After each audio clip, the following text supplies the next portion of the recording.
So, hello guys, magandang hapon sa ating lahat. So, nandito po ako muli. Ito po sa Bangkapoy. So, ayan po. Tingnan nyo po yung paligid ng Bangkapoy. Ayan. Ito po yung pinakamaganda beach dito sa nakikita nyo po yan. So, explore po natin yung Coron Island. Ayan, samahan nyo po ako. Punta po tayo doon sa dulo. Nakikita nyo po yan.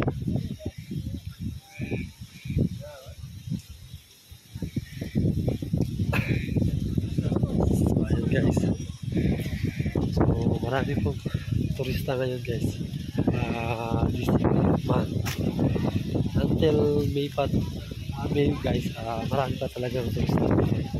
Kasi, ano ba, summer season din yun. So, kaya po, ayan. Nakikita nyo po. Ayan. So, marami pong naliligo sa tabing playa. Ayan. So, yung iba naman nandun guys sa corals, nag-speeding doon. Meron po silang bangka dito na kung gusto nyo pong i-explore yung corals, ay magbayad lang po kayo ng 100 per person. So, ayan. So, ayan po yung iba guys. Ayan. Yung bangka na yan. So, nakikita nyo yan. Magpapahila po yan papunta doon sa corals. So, napakarami pong isda doon sa corals guys. Pagdating po doon sa gitna, pagkatapos po nila i-explore pala yung yung coral, tatali po sila doon sa may bandang gitna. Saka doon guys, napakarami po doon ng isda. Magdala lamang ng skyflakes or ano pa. So ayun guys, napakainit guys. Hanggang doon pa yan guys. Malawak to yung guys, ang Bangkapoy Island. Saka maganda po yung white sand niya po guys.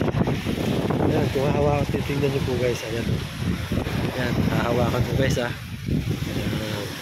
Pinong-pino.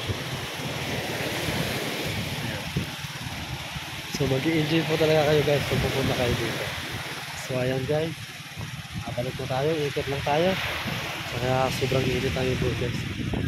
Alam mo na, Pinoy lang din tayo. Takot mainitan.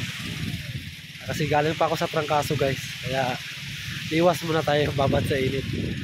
Tago muna. Tago muna pag may tayo. Kaya so habang nag-aantay tayo sa gis natin, kasi until 3:30 po kami dito. So yun na nga.